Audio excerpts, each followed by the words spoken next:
Para nós, ele é o Itatiba. Para os mais íntimos, ele é o Flávio Zamboni. Me ajudem a receber um dos melhores técnicos gráficos que eu já conheci na vida. Flávio Zamboni. Obrigado, Robson, pela introdução aí. E só tenho a agradecer a vocês aí a oportunidade de estar aqui. Sou muito grato à Bigraf, à BTG, ao Senai, que me tornaram o profissional que eu sou hoje, que a gente continua sempre aprendendo. Mas o que eu puder fazer para retribuir ainda vai ser pouco pelo tudo que foi feito aí. Estamos aí para bater o papo, falar um pouco da história aí, né? Valorizar o nosso segmento gráfico, né? É isso aí. Estamos aí. Fica à vontade. Aí vamos bater o papo aí. Aqui. Tem umas coisinhas para contar. Maravilha, Flávio, maravilha. Estamos no último mês do ano, né? Está chegando nossas tão queridas férias. Mas antes, obviamente, vamos bater um papo com o Flávio, entender um pouquinho a trajetória dele, os desafios, enfim, que ele possa compartilhar com a gente. Mas não podemos seguir com o episódio sem antes mencionar os nossos queridos patrocinadores, que são eles: a Semic Tintas Gráficas, a Croma Microencapsulado, a Core Processo, meu querido amigo Robson, a Duplicop Eurostar, a Opção Offset e a Top Coat Soluções em Vernizes. Muito obrigado por acreditar desde o início no projeto Printcast e estar conosco até hoje. E também aos nossos parceiros, a Bigraf Nacional, a Bigraf São Paulo, Sindigraf, a Biconv e a Bitec.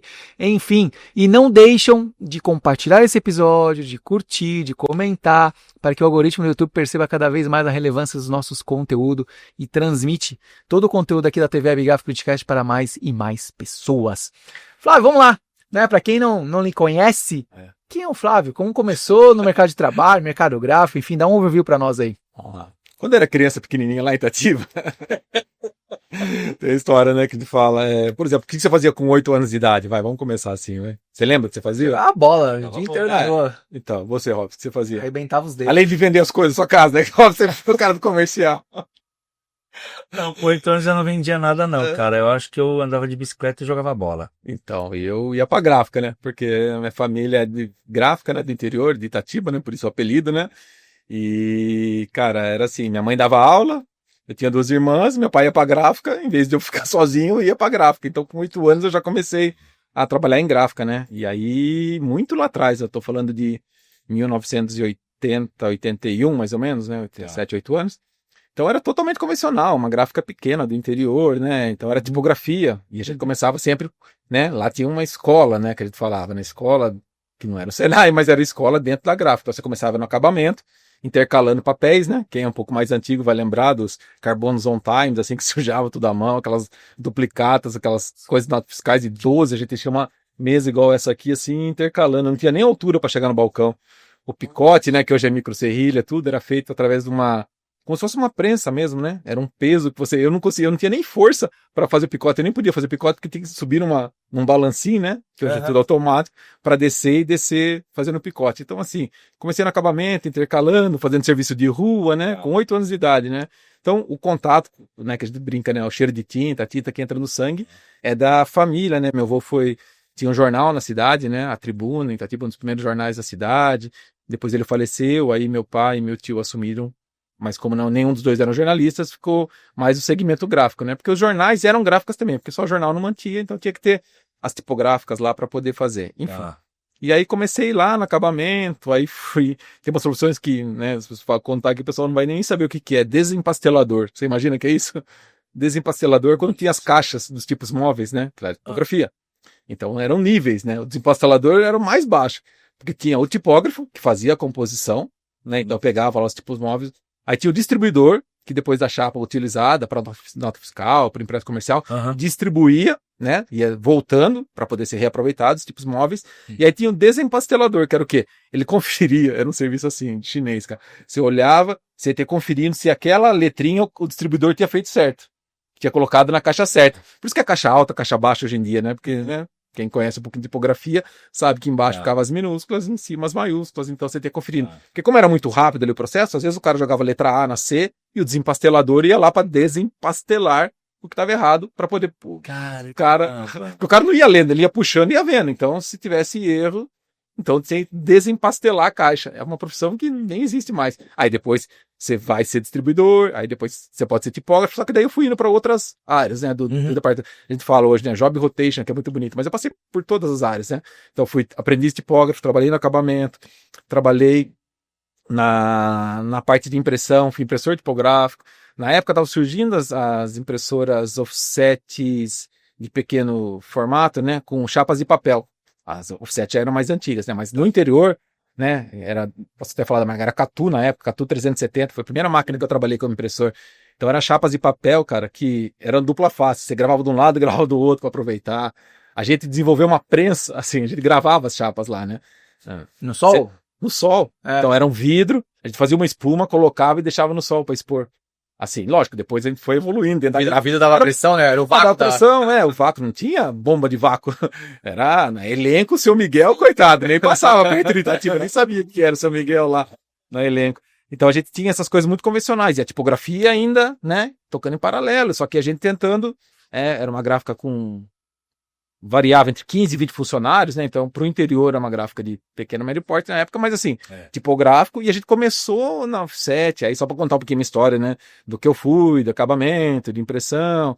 Aí depois, né, nem tinha computador ainda, então depois eu ajudei um pouquinho na parte financeira, cobrança, saía cobrar as coisas, ajudava um pouco no orçamento, PCP, aí um pouco mais para frente, já com uns 13, 14 anos, chegou o primeiro 386 lá, então começava a fazer, mas a gente fazia muita coisa na letra 7.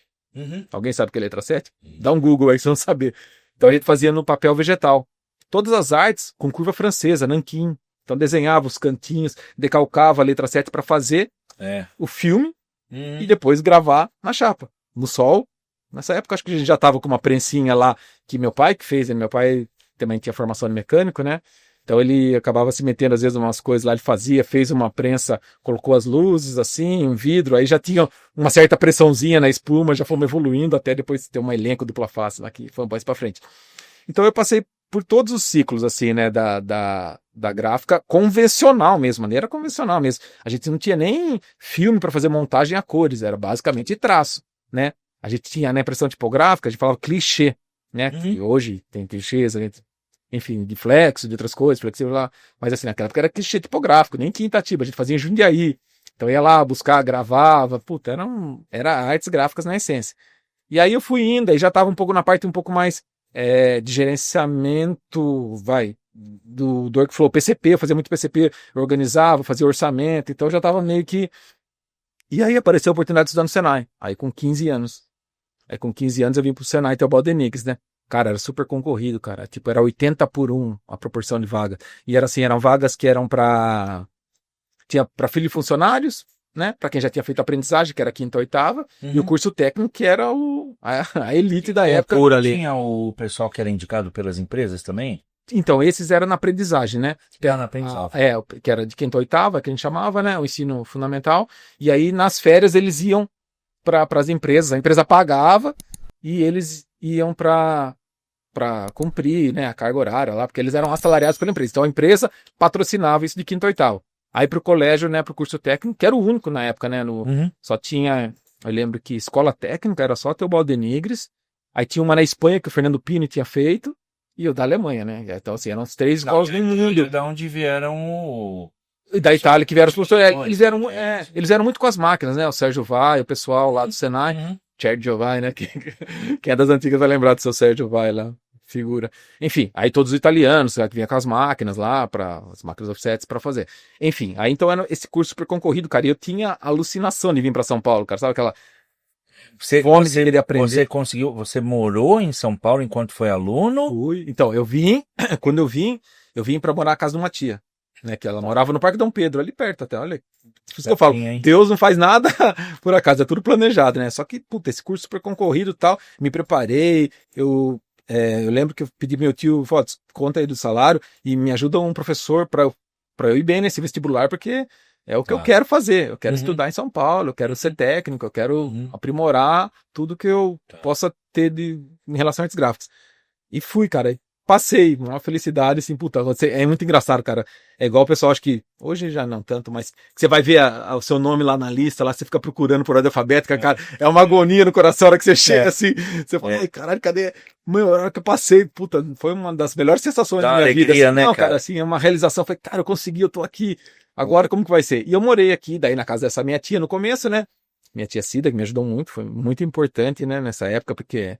Pô, para o cara sair do interior com 15, 16 anos, pô, assim, a família também tinha, né? A gente foi jovem, né? Todo mundo foi, sabe que aprontava pra caramba. Então, você ter uma estrutura familiar me possibilitou um aproveitamento melhor do curso, porque tinha muitos amigos do interior que eram em pensão, né? Dividia tudo. E aí, imagina, só molecada, cara, né? Então, ali com a minha tia, eu tinha um certo respeito por ela, com horários, essas coisas, e me permitiu um embasamento um pouco. Não digo melhor, mas diferente do que a maioria do pessoal que tinha muita gente do interior. A gente tinha um grupo até que a gente chamava os caipiras, né? Que era muito grande, nossa turma.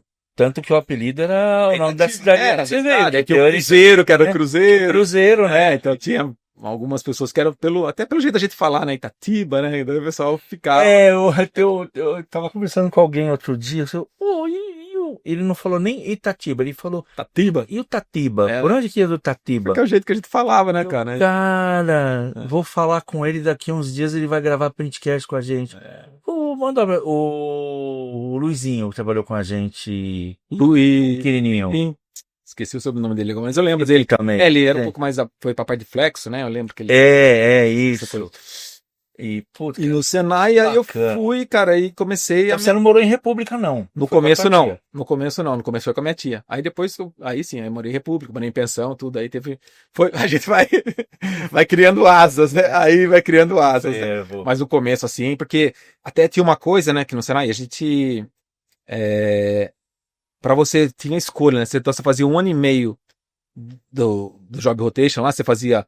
Todas as especializações, EPI, IPT, que era na época, né, pra você ter uma ideia, tinha um departamento de produção de texto, que só fazia a parte de texto, edição de texto, né? Então depois tinha processamento da imagem, que já era mais seleção de cores, essas coisas, a parte de offset, rotogravura, flex e tal. Então, assim, eram 5 especializações, né? Tá. Você fazia durante 1 ano e meio, depois você especializava, né? E aí os melhores alunos tinham o critério de escolha, né? Para escolher para onde ia. Então, porque tinha que ter 30 vagas na Roto, 30 no offset, 30 no PI, 30 no PT e 30 no PVG, né? Que era produção visual gráfica, era a parte de criação. E nessas, daí já era na década de 90, mais ou menos, 90, 90 e pouco. Tava começando a chegar os Macs, né? E eu fui para fazer offset, porque era, né, que a gente tinha, porque a minha ideia era ir, voltar e trazer todo o conhecimento para gráfica do meu pai em Itatiba, né? E foi feito isso, mas depois a gente conta. E aí eu fui pra fazer offset. Só que daí, como chegando no Mac, eu falei, porra, é uma novidade, só vai ter aqui no Senai, cara. Então, assim, vou fazer pra PVG, né? Produção visual gráfica e tal, pra poder estar nos Macs, aprender toda a tecnologia, vai ser totalmente inovadora, né? Imagina, 3.8,5 pro Mac, enfim. Aí eu fui e tava muito dedicado, porque era muito concorrido, ainda mais por estar chegando os Macs, todo mundo queria fazer PVG para poder ter contato com o Mac. E eu rachava, estudava, queria ser o melhor aluno para poder ter o direito de escolha. Enfim, fui indo, acabei tendo a opção de escolher, só que aí ao invés de escolher o PVG, que ainda deu uma enroladinha para chegar aos Macs, todo esse trâmite na época de importação era meio complicado, né? E aí depois remete até outra coisa, que ele fez muito complicado. Muito laudo de similaridade de técnica, lembra? A gente fazia muito... Caramba. Aí eu acabei fazendo PI, que era o processamento da imagem, que era a seleção de cores e tal, que era uma coisa que me despertava muito interesse também, né? Pô, como que era feito? Tinha um scanner, os primeiros scanners que tinha no Brasil era lá. Seu Hubert era o professor, né? Quem é das antigas vai lembrar do seu Hubert. Seu Hubert, professor né? Hubert. Seu professor Hubert. E aí era o único scanner, o pessoal muito da Casa da Moeda ia lá pra ver, porque era um negócio, pô, você escaneava nota, você fazia dinheiro, né? Então, assim, então tinha todo uma... E a parte convencional, que era muito legal, pô, você pegar uma imagem... tom contínuo e transformar isso em retícula, cara, era uma mágica, era artes gráficas. O retoque que hoje é feito, uma coisa, a gente fazia na mão, rebaixava, fazia proteção com a bideck no negativo, com asfalto no positivo, era artes gráficas. Então isso aí, cara, eu quero aprender isso aí que é muito diferente, né, muito do que eu vi. Trabalhar com vegetal, letra 7, com nanquim, imagina você começar a fazer seleção de cores com fotolito, pô, foi assim. Só que ao mesmo tempo eu tenho um compromisso de aprender offset para devolver lá no interior. Aí o que eu fiz? Eu fui fazer o curso técnico à noite. Então eu estudava de manhã o dia inteiro, para impressão, né, o processamento da imagem, e à noite eu ia fazer offset. E aí era offset preto e branco, depois offset colorida, né, que aí você se formava o impressor offset. E nessas eu conheci o professor Pérez, que é até uma pessoa que a gente conhece em saudoso comum, né? professor O Antônio Pérez. E o Pérez, cara, eu lembro até hoje, tem muita história dele, assim, ele era impressor do Unibanco, do Itaú na época, né? Não era nem Unibanco, era Itaú. E ele chegava com a mochilinha para dar aula à noite lá, né? A gente tomava um lanche junto, porque era coisa, e a gente ficava tendo muita afinidade. E o Pérez era impressor de folha de talão de cheque, velho. Ele fazia parte de offset, capa, quando muito, PB, tracinho. Uhum. Cara, e a gente conversava muito, e eu, por ser do interior, ele é uma pessoa muito humilde, e a gente teve uma história longa aí, depois, né? Trabalhando junto, depois ele foi pra Metal Gun, depois foi, enfim. Aí ele foi, pra você ter uma ideia, o Pérez foi prestar consultoria pro meu pai lá no interior, né? Pra gráfica lá, Olha que legal. até sem custo, pela afinidade que a gente tinha. Então ele levou muita coisa pro impressor, porque já não tava mais lá, enfim. Aí uma outra história. Dá pra fazer um podcast só do Pérez pra gente falar e pra homenagear ele. Eu quero fazer um com as crias do Pérez. É uma pessoa muito especial pra mim. Porque tem uns Muito caras, importante. sim, Robert, uns Sim, caras de alto nível, todos que foram garotos que o Pérez iniciou no mercado. Ainda quero fazer isso. Ele, não só tecnicamente, mas como ser humano, como um homem, assim, Sensacional. fora da curva, um cara. É. Referência mesmo, né? Uma referência. Será muito bem homenageado se você fizer. Enfim, aí fiz offset e tal à noite, e fui, me formei e tal, e aí fiz o que eu programei. Voltei pro interior para poder dar o suporte lá para gráfico. Só que depois que tá em São Paulo, cara, imagina, o universo pela frente, eu tinha feito o estágio, né? A gente tinha estágio, né? Uhum. Para se formar, você fazia 7 semestres e mais um semestre de estágio. Eu fiz na Xerox, lá na Avenida Interlagos, lá. Lembra? Ainda tinha lá. Conheço. Mas é lá no Jabaquara, né? Morei Pra lá. ônibus pra caramba. E nessa época eu fui pra pensão, porque daí pegou 3 alunos lá que foram pra Xerox, eu e mais 2, a gente pegou, rachou pra tentar ficar mais próximo lá, tudo. Uhum. Terminei, tinha a possibilidade de ficar aqui tudo, mas, eu tinha um compromisso, né? Ainda tava Tá. com 20 e pouco, 19, né? 19 para 20 anos, acho. E queria voltar. Só que aí ficou pequeno lá, né? Assim, eu não conseguia aplicar todo o conhecimento, né? Tá. Falei, caramba, será que não tô desperdiçando uma oportunidade Deus me deu de eu poder estar evoluindo? Eu fui até onde eu podia ali na gráfica do meu pai, né? No sentido de dar apoio, de fazer Sim. e tal, de levar novas tecnologias, mas é um gráfico do interior, tipográfico ainda, aí já tinha uma segunda offset, tinha uma 510, 510, depois comprou uma TOK. E aí, assim, tava nesse momento de 3 offsets lá. Sim. E aí, cara, eu queria voltar. Aí eu falei, não dá. Falei com meu pai, falei com meu tio e vim trabalhar no Estadão. Que daí tinha um amigo meu que se formou comigo que tava trabalhando no Estadão. Então eu vim pra pré-impressão do Estadão. Tá. Ser fotógrafo convencional. Seleção de cores. Só que no começo, eu ainda, como eu era PCP lá na gráfica do meu pai, ainda tinha as responsabilidades. Então eu fui, aos poucos, eu trabalhava de manhã no meu pai, das 7 a meio-dia, ia até Jundiaí, deixava meu carro lá, pegava um ônibus cometa até o Estadão, ia pro Estadão, trabalhava das 4 até a meia-noite, ficava na Marginal, porque daí não tinha ônibus direto pra Itatiba na volta. Só tinha o cometa. E eu ficava na Marginal, porque não dava pra ir pra rodoviária. Era ônibus, eu lembro até hoje, meia-noite e 17, e o último era 1h17. Se eu não pegasse um desses dois, eu só ia pegar 5h30 da manhã no outro dia. E a gente ficava na Marginal. Passando assim. Esticando o dedo, pedindo carona. Não, carona não. Pro ônibus. Ali na Ponte do Limão, onde é o Carrefour hoje ali, né? O Sei. já tava construindo na época. Ele parava mesmo? Então, esse era o problema, né? Às vezes não era sempre o motorista, porque era rodízio também, né? Era 3x4 lá que eles tinham os rodízios dele. Então, quando conhecia, os caras paravam, né? Só que às vezes os caras, e ali era a via marginal, né? Às vezes os caras passavam pelo expresso porque queriam ir embora rápido, né? E aí você ficava assim, só via o cometão passando. Caramba, só 5 horas da manhã. Então, aí tinha que ficar. Aí eu voltava pro Estadão, porque o Estadão era meio 24 horas. Tinha o pessoal da madrugada que fazia os cadernos especiais na época, né? Então eu voltava lá e ficava ajudando o pessoal, e aí depois ia pro metrô até 5h30, daí pegava, aí sim, dava tempo de ir pro metrô, pegar até o Tietê e pegava de lá às 5 pra voltar, e aí entrava pra trabalhar direto, né? Meu pai, e depois voltava com o ônibus das 2 do Cometa e começava a trabalhar às 4. Então eu fiquei nesse vai e vem, acho que 1 ano mais ou menos, cara, nessa vida de pegar ônibus da Marginal, né? E foi. Só que daí, puta, não tava ficando muito cansativo, desgastante, né, cara? E arriscado, né? E cada vez mais perigoso, a Marginal ali, pô, é um perigo você ficar sozinho ali.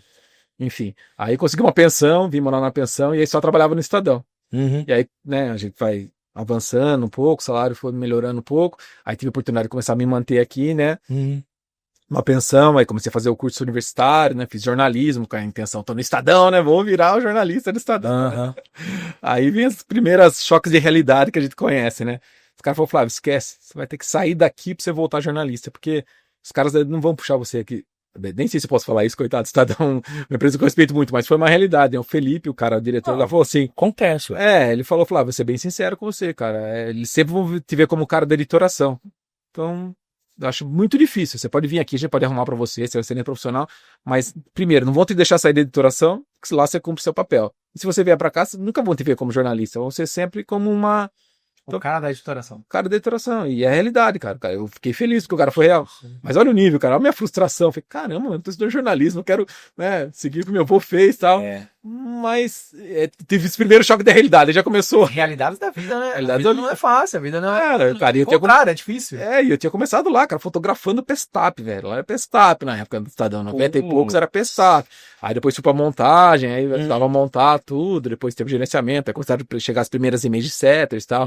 O gerenciamento que era feito pelo sistema Hermes, a gente foi, enfim, aí Estadão foi uma história bonita também.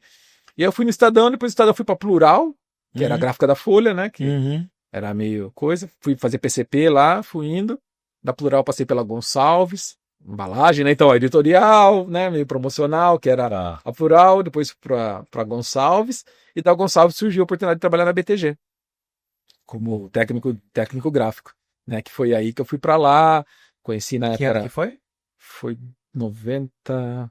2000, época 2000, mais ou menos. 2000. Entrou na BTG? 2000, entrei na BTG em 2000. Sempre foi lá no Senai?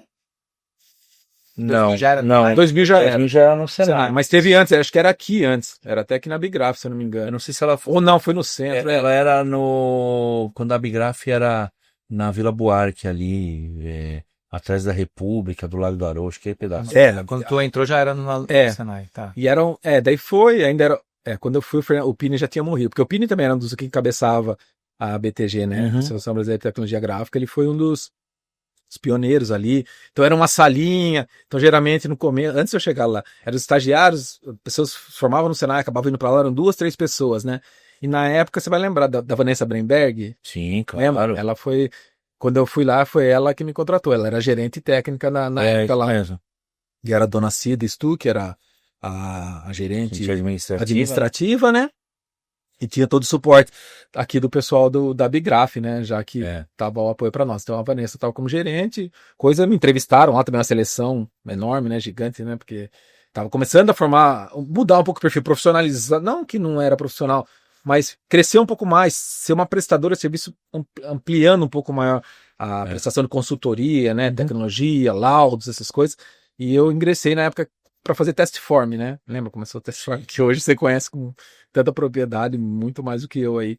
Que a BTG era oficial aqui no Brasil pela GATF, né? Pela GATF e pela Ogra. Ugra e GATF. Fogra, também tinha Fogra, que era escalinha que a gente trazia, uma escala. Sim. Ugra, Fogra e GATF. Eram esses 3 referências. A GATF, ela era uma... deve existir ainda, não tenho mais... Não pesquiso isso, mas ela era uma entidade... De tecnologia, Tecnologia, né? Era da Alemanha. GATF era alemã, era. Aí a Fogra, a Ugra, uma americana, outra não lembro agora a procedência, mas assim, era um pouco diversificado. Então eram entidades, né, também internacionais, e tinha essa parceria através da Bigraf, né? A BTG sempre foi o braço técnico, né, que hoje é a Bitec, o braço técnico da Bigraf, né? A Bigraf um pouco mais patronal, né, Rob? Você fala com mais propriedade aí. E a nossa parte lá mais técnica. Foi lá na BTG que vocês conheceram, é isso? A gente conheceu na BTG. Mas não nessa passagem ainda, o Rob ainda não tava. Só em 2004. Só. Aí, e num desses trabalhos, eu fiz muito trabalho assim, nossa, por isso que eu falo, o que eu puder fazer para agradecer o que a Associação Brasileira de Indústria Gráfica hoje puder, o Senai que formou, cara, é pouco. E tinha alguns cases para nós. Cara, assim, bom, toda a formação, todo o conhecimento, a nossa rede de relacionamento lá era muito grande, né? Assim, conhecer cada, por exemplo, eu tava fazendo um laudo na Melhoramentos na época, né? Que depois foi Bandeirantes e tal. De repente eu tava na Brasil Graph fazendo embalagens, daqui a pouco eu tava voltando a Plural como consultor para dar um treinamento, para fazer. Cara, então assim, e num dessas consultorias, né? Porque daí já era técnico gráfico, né?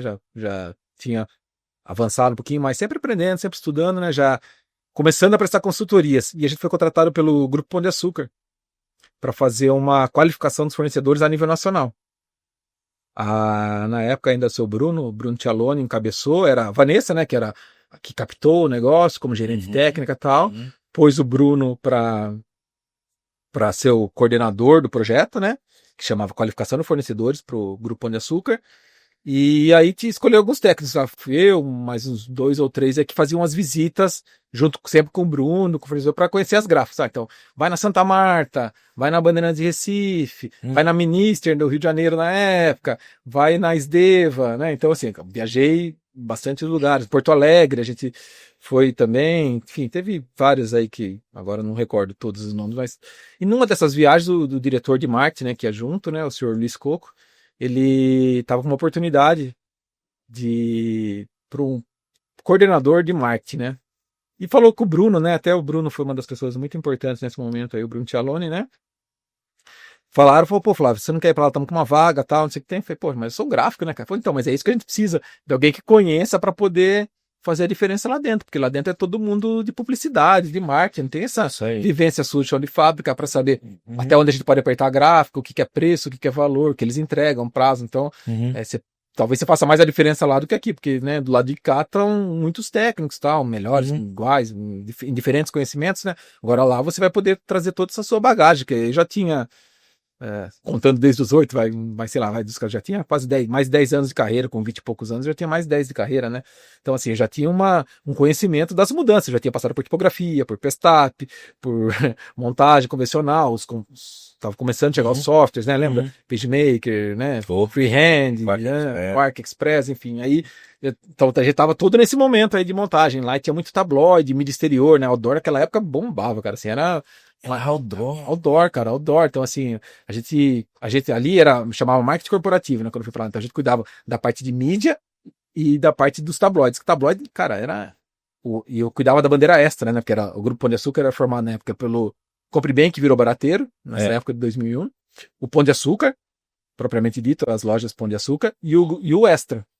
E eu cuidava da bandeira extra, que era das maiores, né? Imagina, inaugurando loja, a dar com pau, a todo mal. Quando eu entrei era 27, quando eu saí eram 100 lojas no Brasil. Então, assim, caramba, era um universo muito grande. Então, assim, eu fazia essa parte de coordenação. E foi nesse momento que eu virei a chave, mas nunca deixando de fazer a parte da produção gráfica mesmo, de estar acompanhando as gráficas, de aprovar o material, enfim. E aí eu virei a chave, entre aspas, através de uma oportunidade gerada pela a BTG Abigraf, né? Coisas que foram marcantes para mim, assim, foi essa mudada. Foi mais ou menos em 2003, eu acho, 2002, 2003, que depois eu voltei, né? Eu fiquei lá, só que assim, a vontade de voltar para a BTG, teve um convite, eu fiquei um tempo, só que daí nesse momento foi isso. Minha mãe teve um problema de saúde no interior, né? Ela teve câncer, e aí eu voltei para lá. Aí que eu me desliguei do Pão de Açúcar. Os caras, não, tal, só que o Pão de Açúcar, cara, é produção gráfica, né? O Robson foi produtor, a gente virava à noite e tal, então você não tinha como dar esse acompanhamento. E eu optei por. Os caras falaram, não, Flávio, fica afastado, depois você volta tal. Eu falei, não sei, pode ser 6 meses, pode ser 1 ano, não sei o que vai ser. É complicado, né? Então, assim, nesse momento eu optei sair do Grupo Pão de Açúcar, né? Por livre e espontânea vontade para poder atender um outro lado aí da minha vida tão importante, né? Até mais importante do que a profissional, que é a familiar. E fui pra lá, fiquei lá com a minha mãe e tal, com a minha família, voltei a ajudar um pouquinho na gráfica, fui tocando, e aí minha mãe estabilizou. Nessa que estabilizou foi bom, dá pra voltar. Só que daí o que acontece? Aparece o convite da BTG, voltei pra BTG, né? Convite, conversas, né? A gente foi um pouco atrás, né? O Robson também ajudou muito, e o Leandro também, que era um amigo, o Rogério, que hoje aqui. Rogerinho. O Rogério já estava aqui também, mas o Rogério era mais Abigraf, mas eu já conhecia todo mundo, né? A própria Vanessa ainda continuava lá, e eu voltei pra BTG. Voltei para a BTG, né? Daí voltei a trabalhar em São Paulo, voltando a fazer consultoria e tal, e comecei a dar aula em faculdade daí, né? Aí comecei a dar aula na Unip, de produção gráfica, para alguns cursos de marketing e tal, né? Sempre com esse viés de produção gráfica. Comecei a dar algumas aulas no Senai também, do Cambuci, Fundação Zé Renner. Fundação Zé Renner. Dei aula no Teobaldo de Negres também, curso técnico, e fiquei mais um tempo assim, já sempre com consultorias na BTG, dando aula e tal. E aí acabei voltando para publicidade, para trabalhar na Liu Lara, tocar Casas Pernambucanas. Varejão também, muito na essência aí, acompanhando, aprovação e tal. Enfim, e aí foi essa mudança que foi do chão de fábrica para publicidade, mas nunca deixando a produção gráfica. Ainda dei aula por mais uns 10 anos, voltei a dar aula no Senai, enfim. Sempre mantive o lastro aí. E aí depois de lá para cá foram várias agências, mas sempre em contato com as gráficas aí. Só 2 pontos que você citou. Claro, que saiu. Tem muita coisa. Para cuidar da tua mãe. E prioridades na vida. E eu aprendi e levo comigo que não adianta nada a gente ter um sucesso profissional se tiver um sucesso familiar. Isso passa, obviamente, pelo nosso núcleo familiar, né? Então, Isso gerou muito respeito, porque ninguém acreditava que eu ia abrir mão do Pão de Açúcar pra ir lá. Isso aí é exato. diferente. E uma outra coisa que você, dentre algumas coisas que você citou, né, que você de certo modo de madrugada na marginal, pegar o ônibus e tal, aquela vida louca, você ia pra Itatiba, voltava depois pra fazer, enfim, você literalmente não parava. Isso mostra que não tem almoço grátis, né? Tudo na vida Não tem mais. exige esforço, exige dedicação, aquele negócio de work-life balance, sabe? Uma buchitagem tremenda, porque se você quer algo, você tem que desbalancear a sua vida, não tem jeito. Sim. E não estou romantizando aqui, que tem que ser assim a vida inteira. Ninguém aguenta. Por mais que a gente cuide do corpo, alimentação, mente, que seja. Mas em determinados momentos da vida, se você quer algo, você tem que desbalancear, não tem jeito. Você tem que trabalhar um pouquinho a mais, você tem que se dedicar um pouquinho a mais, você tem que se esforçar um pouquinho a mais, que seja. Porque hoje em dia a galera acha que é tudo muito simples, né? Quer fazer o basicão. Quem quer entrar por baixo, né? E olhe lá às 8 horas, quando não é home office, né? Se não é home office, nem vai trabalhar. Tô aqui criticando home office, nem quem pensa isso, não é isso. Sim. Mas na vida não tem nada fácil, né? Se a gente quer alcançar algo, existe um vale a ser ultrapassado. E muita gente desiste nesse vale, mediante as dificuldades, né? Sim. E até pensando nisso, Flávio, você teve várias passagens de empresas, de uma questão profissional, pô, gráfico, que tá ali, vai pro marketing, associar seu conhecimento de gráfico, enfim, né? Atuando em várias frentes. Como é que você lidou com tudo isso em termos assim de desafio? Você foi atrás de informação? Ou você falou, não, beleza, hoje eu não tenho um conhecimento 100% disso, mas eu vou pra cima porque eu sei que o conhecimento que eu adquiri me dá pelo menos a base pra startar isso, pra começar isso. Como é que foram esses desafios? Como é que você lidou com isso daí, cara? Não foi muito fácil, na verdade, pra você, viu? Eu dá risada, tudo, mas até pelo meu perfil, né? Ser uma pessoa do interior, tudo, né? E uma das coisas que até no começo eu não citei, né? Com 8 anos, né? Além de toda a parte de acabamento, a gente fazia a limpeza da gráfica, né? Aí, só pra você, eu vou chegar lá nessa mudança, né? E limpava o banheiro. Mesmo sendo filho do proprietário, a gente tinha uma escala do pessoal do acabamento que cada dia da semana um limpava o banheiro.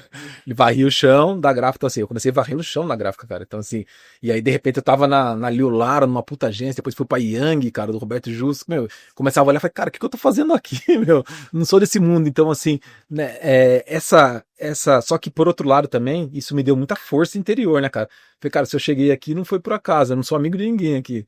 Ninguém me contrata por causa dos meus olhos, né? Eu não sou mais um rostinho bonito aqui. Eu tô aqui porque eu me dediquei.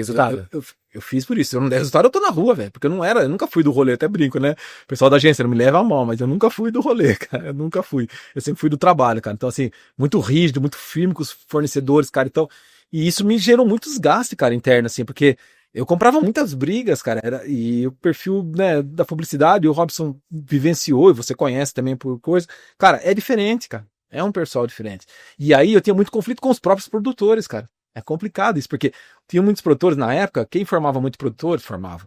Quem fornecia muitos produtores gráficos pro mercado era o senhor Luiz Carlos Burti. Eles tinham lá o pessoal da recepção, que só fazia anúncio, não desmerecendo, mas eles eram o pessoal do anúncio, né? Que liberava anúncio e tal, e crescia os olhos de ser produtor de estar na agência. Eu nunca fui por isso, cara. Eu nunca fui pra agência por causa do deslumbre. Eu nunca, nem, né? Desculpa o termo, eu nunca me preocupei com isso. Nunca fui por isso. Foi pelo trabalho, por eu conhecer, eu saber que o cara vai fazer um tabloide, ele demora a máquina dele e roda tanto, se ele fizer isso, vai entrar, vai sair, e o preço é X, porque eu conheço o preço do papel, então assim, eu já fazia muitas vezes o orçamento antes de pedir pros caras. Então se o cara vinha com uma coisa muito fora, então assim, essa bagagem minha, chão de fábrica, essa minha vivência como impressor, como orçamentista, como PCP, me dava segurança para poder. Dane-se o cara, que o cara tá lá, que o cara é diretor, que o cara. Nunca tive. Só que era muito conflito, cara. Porque eu não era do meio. Então eu falei, como que esse cara veio parar aqui, né? Esse cara não é da nossa turma, né? Lógico, depois com o tempo, no começo foi muito, por isso que eu falo, foi muito difícil lidar com isso. Porque também era coisa que eu não acreditava. Eu falei, cara, como que esses caras estão gastando esse dinheiro aqui, mano? Não é possível. É muita coisa, a conta não fecha. E até hoje não fecha, tá? Até hoje não fecha, que fique bem claro, minha opinião. Cara, então eu tive muita dificuldade de relacionamento interpessoal. Eu tive que aprender muito, e aprendo até hoje, cara, né? Uma das coisas que eu tenho muito desafio é essa inteligência emocional, de ver até que briga, né? Muitas vezes eu falava isso, mas na prática não funcionava. Que briga eu vou comprar? Eu comprava todas, cara. Eu comprava todas, não tinha uma que eu não comprava, assim. Então isso me trouxe um respeito muito bacana, mas por outro lado me trouxe um desgaste muito emocional, cara. Eu tava com uma filha pequena na época quando eu comecei na produção, a Isa nasceu em 98, Em 2005 eu já estava nas agências, a Isa tinha 6, 7 anos, cara. A Isa cresceu dentro de gráfica, cara. Ela ia comigo aprovar, afinal, eu não era casado, então assim, tem essa outra parte da família também. A Isa, final de semana, tava comigo. Se eu tinha que aprovar trabalho, ela ia comigo na gráfica. Pô, eu lembro até hoje, assim, algumas situações na RWA do seu Reinaldo. Lembra? O Reinaldo também foi da Bigraf, né? Eu ia lá, a Isa comigo na gráfica, eu aprovando trabalho, e aí tinha que esperar o treinado de máquina, eu levava ela dormir no carro, voltava. Então, isso dando aula na faculdade também, cara. Então, era um mundo dos mundos, igual você tá falando, tentando te responder. Foi muito difícil, porque eu tinha uma vida acadêmica como professor, eu tinha um chão de fábrica muito forte, muito raiz, por ser uma pessoa do interior, com princípios muito rígidos, né? E, ao mesmo tempo, eu tinha que estar num mundo totalmente descontraído, assim, não digo descompromissado, mas muito mais flexível, aberto, alternativo em alguns momentos. E como que o Flávio se comporta nisso, né? Eu acho que vai muito do encontro que você falou. Cara, e só tomando pedrada, velho.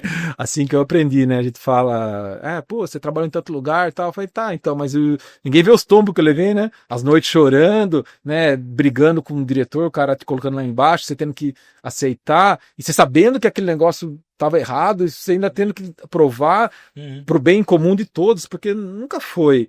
Por isso que assim, eu tive muita passagem e depois eu voltei pro Pão de Açúcar, trabalhei no Carrefour, sempre pelo respeito das pessoas me verem, apesar de eu estar na agência, eu sempre tentava entender todas as pontas, a do fornecedor até onde ele podia ir, da agência até onde ela podia cobrar ou não, e do cliente quanto ele podia investir ou não. Então assim, esse gerenciamento, essas 3 pontas, né, que envolvem muito o marketing, foi através de muita luta, cara. Igual você falou, você foi muito. É que a gente falando, parece que ele tá querendo valorizar, mas não é, cara. Não tem almoço grátis, cara. Se você não ralar, não ir, pô, final de semana, enquanto meus amigos estavam tudo curtindo, eu tava lá, cara, ralando, encostado na máquina lá, brigando com o impressor pra ele aumentar a carga de tinta pra poder chegar no resultado. Enquanto os outros estavam lá, eu tava rachando. Então, assim, não tem, cara. E isso é né, não sou, né, não quero, né, que cagar regras, mas assim, é uma referência. Isso existe, pessoal. Tem que ir atrás, vai atrás. Não adianta, porque senão não se sustenta. Eu tô juntando gráfica, tudo mais de 35 anos, tal, mas de agência um pouco mais de 20 aí, cara, e não se sustenta. Se você não tiver base, não adianta, você vai lá, fica lá porque você é amigo de um, amigo de outro, você fica um tempo e tal, mas uma hora vai cobrar, cara. E hoje em dia, cada vez mais, né, com a parte gráfica ainda sendo um pouco enxuta, né, sendo ainda muito utilizada, mas enxuta, pro online, quem não for não se garante, velho, não adianta, você tem que se pagar. Então, igual você falou, você foi muito feliz que você falou, não tem almoço grátis, cara. Não existe glória sem luta, né? Não tem jeito. Cara, no pain, no, né, alguém, assim, são frases prontas, mas é o princípio que eu acredito, né. E aproveitando, Robson, até comentou aqui no início que tem você como uma referência, né, Robson, profissional, na época que vocês trabalharam juntos ali. Conta um pouquinho, meu depoimento. A gente trabalhou junto ali em 2004, acho que final do ano, 2004, 2005. Eu estava falando agora, antes da gente entrar, a gente fez um parecer técnico uma vez para o Ministério da Saúde. E o ministro... Ai, vai vir pedrada. Não tem nada a ver com isso. O pior é que você tem. Não tem nada a ver, ó. Nós fizemos um parecer técnico. E parecer, pessoal, para quem não conhece, parecer técnico é o seguinte. Quem pede o parecer é dado um valor, um X, um preço, a pessoa paga. Depois que ela paga, que você vai fazer o parecer. Ou seja, o seu parecer, o pagamento independe do parecer. Então, o parecer era estritamente técnico e independente. E aquilo ali acabou causando naquela cidade, né? Eu não vou citar nome, cidade nem nada, mas aquilo causou um rebuliço no mercado gráfico da época. E aí, a gente fez isso aí, acho que foi em 2005. Em 2011, eu estava trabalhando na Digigraph com HP Índigo e eu atendia essa grande capital. E eu conversando com o dono de gráfica, batendo papo com ele, e você começa a contar a história, e o cara falou, peraí, essa história eu conheço. Ele começou a olhar, falar do lado deles, que eu nem imaginava, porque era um parecer técnico. Eu não sabia. Tantos foram feitos. Como tantos, a gente sempre fez vários na BTG. A gente não tinha ideia do que estava por trás. Cara, esse cara catou o telefone, Robert, ele ligou para uns 3, 4 caras e falou assim, fulano, vem aqui, isso era de noite, tá? A gente estava tomando cerveja. Fulano, vem aqui na minha gráfica, você tomar uma cerveja comigo, pra você conhecer um cara que estava naquele parecer. Negão, de repente tinha 4, 5 donos de gráfica. E os caras perguntando como que foi, elogiando, batendo palma. Porque aquele parecer que a gente fez na época resolveu um problema de uma distorção muito grande que existia dentro do entendimento técnico sobre gravação de matriz em método convencional para a época, que era o CTF, que era o Image Setter, em confronto com o CTP. E depois eu vou te contar detalhes online, mas cara, aquilo foi um negócio sensacional e a gente fazia vários. E Robert, eu tenho muito respeito pelo Flávio,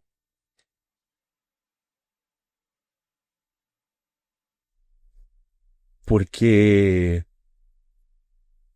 foi uma baita referência.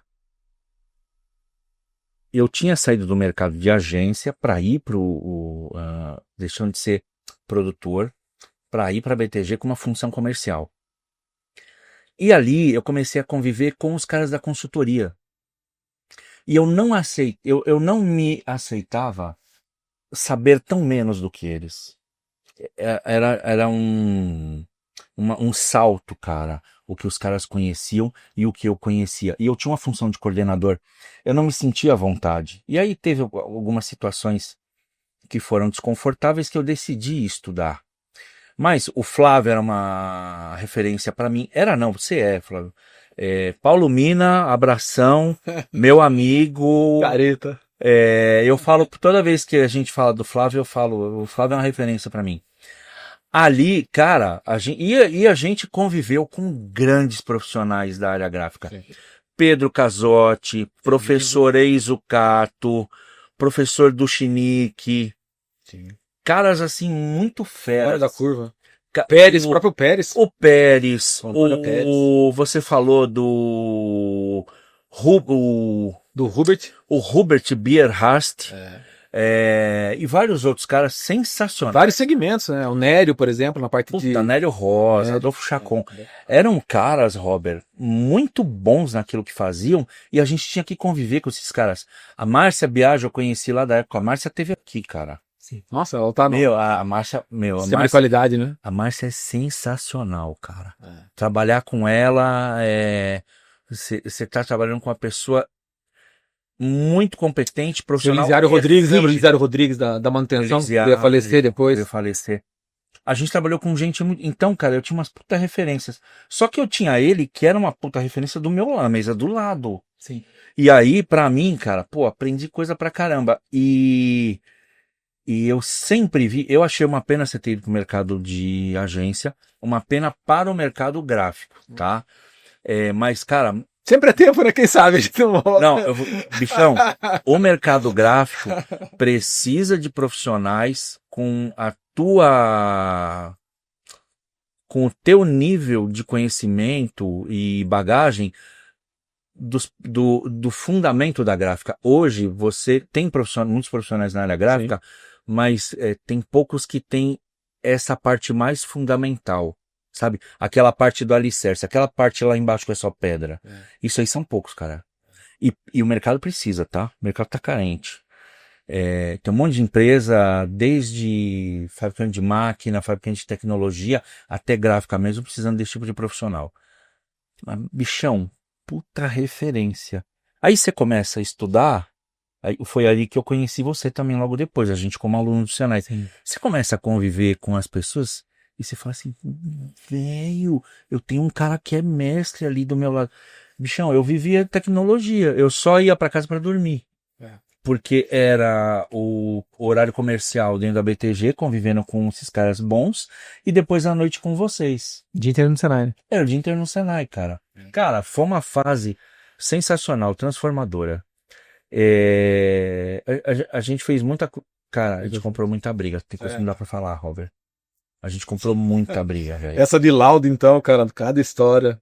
Nossa, meu Deus. Lembra dos impressos fiscais lá que a gente... Não sei se você lembra que tinha... Sim. Né, a gente tinha que qualificar, porque daí começou o negócio de notas fiscais, né? Parecer da AIDF. AIDF, Cara, às vezes assim, teve algo... Até desculpa cortar, mas é que me trouxe muito à tona esses perrengues que a gente passava, né? E só falando do hobby, assim, pra você ver como a vida... não tem mais cedo ou mais tarde momentos.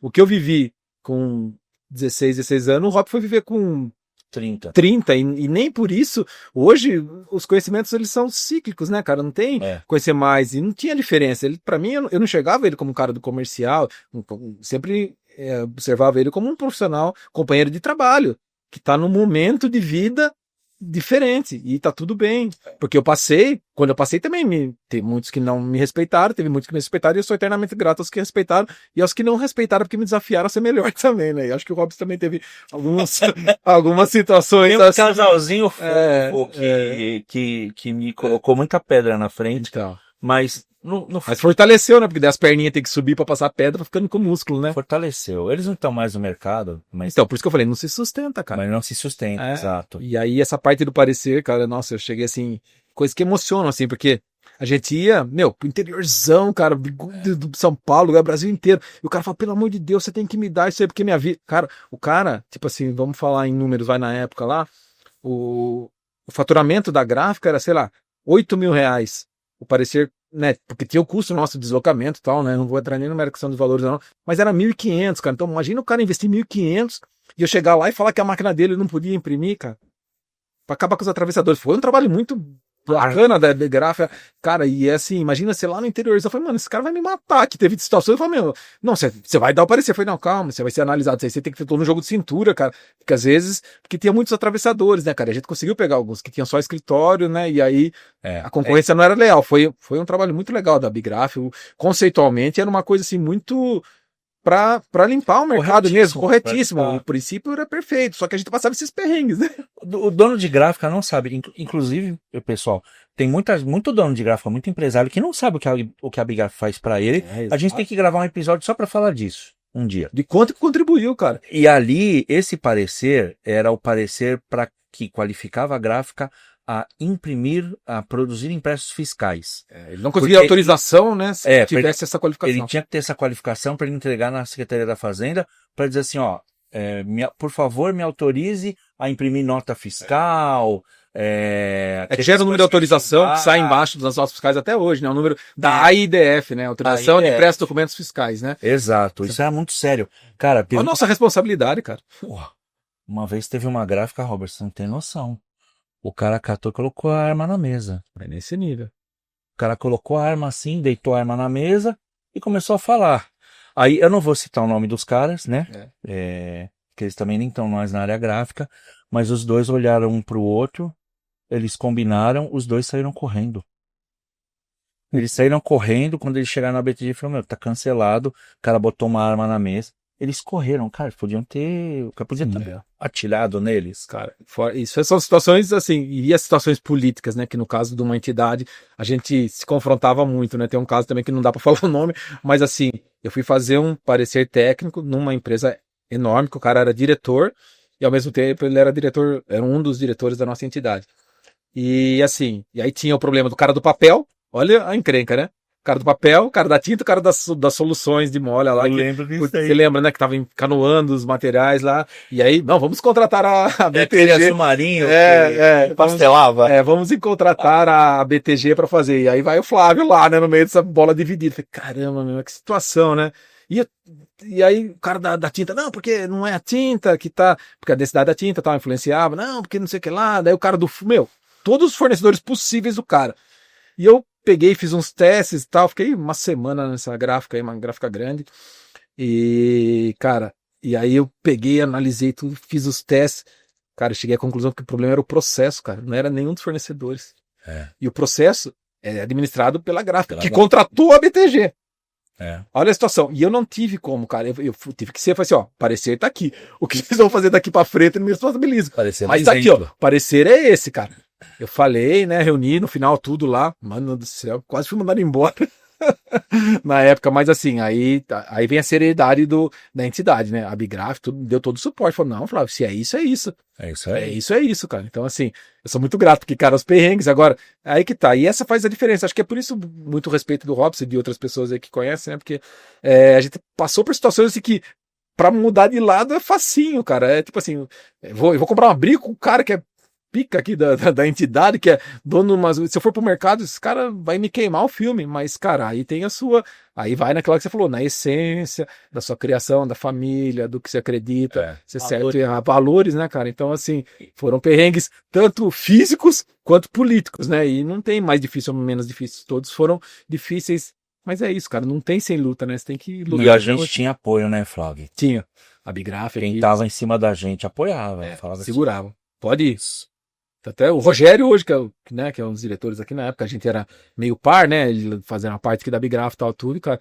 E hoje, depois com o passar dos anos, sempre a gente teve muito caminho aberto pro pessoal aqui da Bigraf, embora se fosse um braço técnico, eles nunca teve diferença entre nós, né? Assim, não.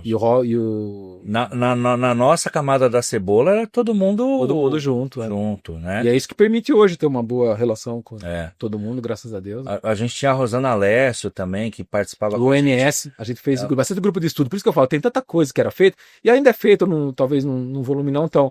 em decorrência até da amostragem que nós temos hoje, da visibilidade que o material gráfico tem, mas assim, muitos estudos foram desenvolvidos, muitos padrões foram criados e determinados através da ONS também. A AVO foi muito importante também nesse momento aí, e junto com várias pessoas, grupos de estudo, não dá para falar só alguns nomes assim, é que ali é o pessoal que trabalhava com a gente ali, né, o entorno ali, então a gente estava mais próximo, e de alguns grupos de estudos que a gente participava, né. Tem história. Com certeza vai ter muita história. Mas infelizmente estamos chegando nos finalmente aqui do episódio. Acho que se deixar a gente ficar aqui umas 2, 3 horas fáceis. Certamente tem história, tem case, tem alguns exemplos aí para dar, que eu tenho certeza que não vou poder citar outros nomes também, tenho certeza disso. Mas enfim, Flávio, a gente agradece, tá? A sua disponibilidade de vir aqui bater um papo com a gente.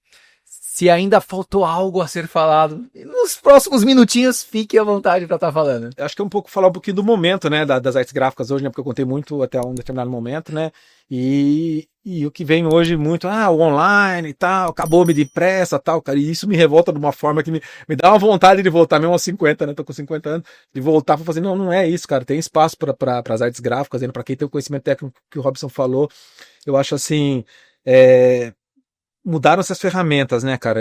Tanto é que eu tenho tanto essa questão com a mídia online e a mídia offline, que a minha tese tanto da graduação, do bacharel, quanto da pós era mídia impressos versus mídia digitais, né? Quem ganha, tá? Então, assim, eu estudo muito isso aí, cara. E aí uma grande coisa que eu escutei numa dessas minhas pesquisas é assim, quando a colher veio, o garfo não foi descartado, né? Então eu acho que uma não exclui a outra, né? Uma ferramenta não exclui a outra. As duas podem ser utilizadas para o seu segmento, né? Talvez uma analogia um pouco distante, mas certo. Assim, tem tudo a ver, porque assim, uma coisa não exclui a outra, cara. Elas podem conviver juntas, são complementares. Então, até que quando começou a internet, todo mundo, vai acabar o papel, tal. Aí o e-mail, né? Não tem mais carta, acabou o papel. Imagina se os caras da Votorantim escutassem isso naquela época, né? Só que o que você fazia? Assim que você recebia o e-mail, você Ctrl P, Command P, imprimia. Aumentou o consumo do papel.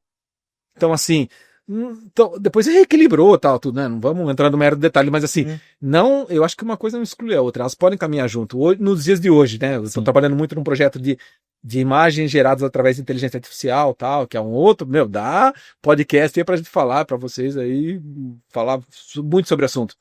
Aí, inteligência artificial acabou os caras do retoque e tal. Contrário, velho. É o que mais usa os caras do retoque, porque as imagens, ainda como tá muito no começo, elas não vêm com resolução, então você tem que passar por todo um tratamento. Então, assim, cara, até que se tenha as coisas se assentem, a tecnologia avance, cara, nunca teve tanta demanda, eu falo com os tocadores, porque, né, por estar em agência, a gente tá sempre demandando, né? Tanta demanda, assim, no ano agora, desses últimos 1 ano e meio, né, que a inteligência artificial veio com um pouquinho mais de força, a demanda por retocador aumentou, é maior do que tinha 2 anos atrás. Ou seja, veio uma nova tecnologia, não matou esses caras, pelo contrário, valorizou, porque precisa do ajuste fino, que a IA ainda não permite trazer. Lógico, daqui a pouco vão criar e ok, talvez mude o cenário. Mas já vai ter precisar de outra coisa, cara. Né? Não adianta, vários segmentos gráficos. Então, assim, o que eu posso dizer, principalmente para quem tá começando ou tá no meio, tá nessa dúvida, cara, não desista, cara. As artes gráficas vão continuar por muito tempo, cara. Falo isso por experiência, passei por grandes mudanças, igual eu falei, desde a tipografia lá atrás, Carbon on Time, que o pessoal nem sabe o que é, tal, e até hoje, inteligência artificial, olha quanta coisa eu passei, cara. E assim, eu fui me adaptando. Então, assim, o que o Robson falou, a bagagem, nossa, Tecnologia todo mundo aprende, cara. De um jeito ou de outro acaba aprendendo. Agora, lidar com as mudanças, Exatamente. que é o coisa, né? E o fundamento. Por que hoje, por que a cromia, por que a CMYK? Quem não fez a convencional, cara, dificilmente vai entender. Quer dizer, vai saber que é 4 cores, mas tá, e aí? E se der um pau, como você vai fazer, né? Igual falar, a inteligência artificial tá falhando, e de que falhar o negócio, o prompt lá, como que você vai fazer se você não souber o básico? Se você não souber recortar, fazer uma máscara e tal, no Photoshop para poder. Então, assim, uma tecnologia não substitui, elas são sempre complementares, em maior ou menor escala de uso, mas para quem tiver afim, quem for um bom profissional, cara, é um segmento apaixonante, cara. Sim. É muito bom. Toda construção tem uma base muito forte, não? Sim. Os prédios que tem aí, a gente não tá vendo, mas tá lá. A base, ela foi muito bem pensada para suportar isso aí. Porque a base, sem sombra de dúvida, é fundamental.